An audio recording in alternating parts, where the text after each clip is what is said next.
Hello friends, good morning. Welcome back to my YouTube channel live with Anjali Ranjan channel में आप लोगों का एक बार फिर से स्वागत है। तो गुड मॉर्निंग। सबसे पहले आप सभी को राधे राधे। जैसे कैसे आप लोग, आई होप कि आप लोग अच्छे होंगे।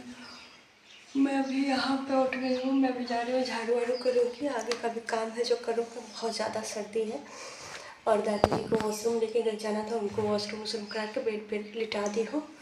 और फटाफट से पहले झाड़ू कर लो। झाड़ू वाड़ू करने के बाद छत पे का भी बहुत सारा काम है। भी बर्तन वर्तन भी पड़ा हुआ है तो वो सब भी धुलना है। तो अभी बहुत ज़्यादा कुछ काम है। देखिए आप लोग ब्लॉग में बने रहिए। हम्म।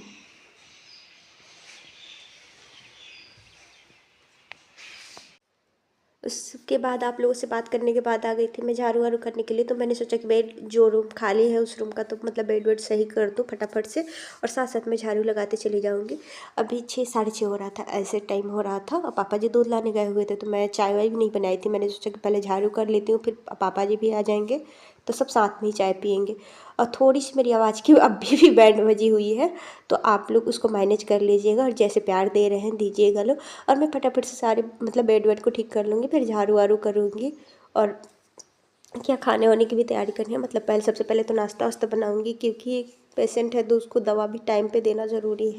उसके बाद मेरा बेड वेड ठीक हो गया था। फिर मैं किचन में आ गई थी, चाय वाय बना रही थी। मैंने चाय चढ़ा दिया था, फिर थोड़ा सा किचन के बाहर का व्यू शूट कर रही थी। मतलब चाय चढ़ा हुआ था तो देखिए इतनी तेज़ हवा चल रही थी कि मैंने सोचा कि थोड़ा सा शूट कर लेती हूँ। कोहरे अभी भी थे, बहुत ज़्यादा थे। 7 बज चुका था तब भी बहुत ज़्यादा कोहरे थे। लेकिन ठंड तो है, काम भी तो है। एक हाउसवाइफ को तो बिल्कुल चैन नहीं है, क्या ही बोले। ये मेरे साथ नहीं है, सारी औरतों के साथ है। और इसके बाद देखिए मैं यहाँ पे चाय वाय चढ़ा दी हूँ और चाय मेरा हो रहा था। तब चाय वाय पीने के बाद मैं छत पे आ गई थी, छत पे का जो काम था वो करने के लिए। और ये कल के कपड़े हुए बहुत ज़्यादा गीले थे तो मैं नीचे नहीं लेके जा पाई थी कि और ले जाऊँगी कहाँ डालूँगी सूखने के लिए। अपने छत पे ही छोड़ दिया था कि 1-2 दिन में अपना सूखते रहेगा।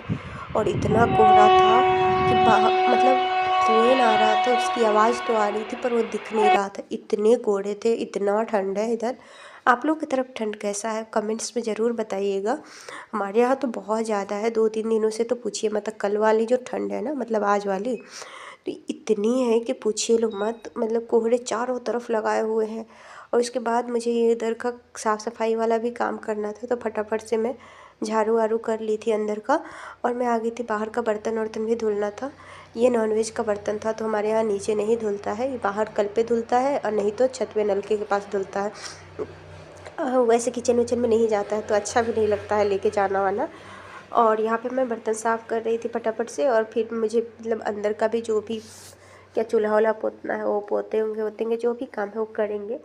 और सब उसके बाद यहाँ पे मैं बर्तन धुल के साइड में रख दूँगी। उसके बाद अंदर का चूल्हा वाला पोतने के लिए चली जाऊँगी। तो यहाँ पे मैं चूल्हा पोत रही थी और नीचे मतलब फर्श वर्श का भी पोछा ओछा कर दूँगी। और पोछने ओछने के बाद मैं नीचे चली जाऊँगी। नीचे का भी बहुत सारा काम है करने के लिए। और उसके बाद बाबू भी उठ जाएगा तो उसको भी दूध दूध देना, फिर दादी का भी, मतलब बहुत ज़्यादा आजकल काम हो जा रहा है। और ठंड ऐसी है कि पूछिए लो मत, गलन वाली ठंड है। और क्या ही बोले, मैंने कितनी बार सोचा था कि आज ब्लॉग में बोलूँगी, कल बोलूँगी, पर आज बोल ही देती हूँ आप लोगों से। आज मैं एक चीज़ बोलना चाहूँगी आप लोगों से कि एक औरत ना कभी नहीं टूटती है। पता है कब टूट जाती है? अगर उसका पति समझने और साथ देने वाला ना हो तब ज़्यादा टूट जाती है। औरत चाहे ना, अगर पति साथ देना तो औरत भारी से भी मुश्किल काम हो ना तो औरत उसको झेल लेगी, सह लेगी, बर्दाश्त कर लेगी।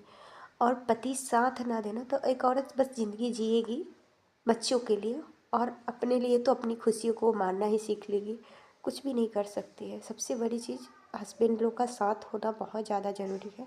समय रहते अगर किसी भी रिश्ते को हम टूटने से बचा सकते हैं तो बचा लेना चाहिए। ऐसा नहीं है कि उसको टूटने और बिखरने देना चाहिए। चाहे किसी का भी रिश्ता हो, चाहे हस्बैंड वाइफ का हो, चाहे मतलब चाहे किसी का भी हो। और यहाँ पे ऐसा नहीं है कि मैं अपने ऊपर बोल रही हूँ, मतलब कुछ कुछ चीज़ें होती है जो दिल को छू जाती है तो वो बोलना ज़रूरी होता है। अंदर रह के घुटने से तो बढ़िया है कि उस चीज़ को हम बयां करते हैं ना। तो अगर मेरी बातों से किसी को भी बुरा लगा तो प्लीज़ गाइस माफ़ करिएगा लोग। मुझे किसी को ठेस पहुंचाने का कोई इरादा नहीं था और किसी से मतलब कोई दुश्मनी भी नहीं है। मतलब जो भी था मेरे मन में, मैंने वो बोला था। आज सबको बोल रहे हैं, हम सारी औरतों को बोल रहे हैं, अपनी ज़िंदगी जीना तो बिल्कुल भूल जाती हैं। क्यों? परिवार के चक्कर में, बच्चों के चक्कर में, हस्बैंड के चक्कर में अपनी ज़िंदगी कभी खुल के नहीं जी पाती है एक औरत, कभी भी नहीं। शादी से पहले माँ बाप की टेंशन, शादी के बाद हस्बैंड की जिम्मेदारी, मतलब परिवार की जिम्मेदारी आ जाती हैं। बहुत कुछ हो जाता है, ऐसा हो जाता है कि मतलब एक औरत खुल के बोल भी नहीं सकती। ये सब बातें बोलते हुए मुझे बहुत रोना आ रहा था, लेकिन क्या बोलूँ, कुछ कुछ चीज़ें हैं ऐसी कि अंदर एक औरत घुट के रहती है, किसी से बयान नहीं कर पाती है। आप लोग समझ सकते हैं मेरी फीलिंग्स को, मेरे दर्द को, मेरी तकलीफ़ों को। और मैं सब खाना बनाते बनाते इस सब में ब्लॉग में शूट कर पाई थी, क्योंकि मैं बैठ के एक ब्लॉग नहीं बना सकती हूँ इसका, क्योंकि अभी मेरे पास बहुत सारी जिम्मेदारियाँ हैं। मुझे उसको देखना है, परिवार को भी देखना है, बच्चों को भी देखना है, और सबसे बड़ी चीज़ हस्बैंड का साथ होना बहुत ज़्यादा ज़रूरी है। जब हस्बैंड ना समझे तो एक वाइफ टूट सी जाती है। तो चलिए इसी के साथ इस वाले ब्लॉग को एंड करते हैं, मिलते हैं नेक्स्ट ब्लॉग में।